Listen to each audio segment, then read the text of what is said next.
আসসালামু আলাইকুম রহমতুল্লাহি ওবরকাতু। তো প্রিয় ভিউয়ার্স, আজকে আবারও আপনাদের মাঝে একটা বশীকরণ তাবিজ নিয়ে আলোচনা করব।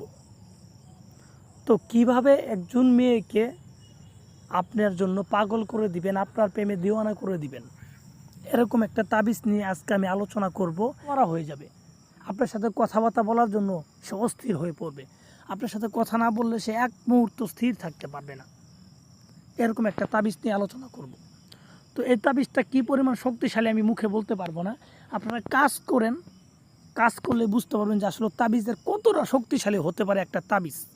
কাম সিঁদুরের সাথে গোলাপ জল মিশ্রিত করে একটা কালি বানাবেন। গোলাপ জল মিশ্রিত করে কালি বানায় আপনি সাদা পাতায় এই তাবিজটা লিখবেন। লেখার পর তাবিজের নিচে আপনার নাম, আপনার বাবার নাম এবং যে মেয়েকে বশ করতে চান তার নাম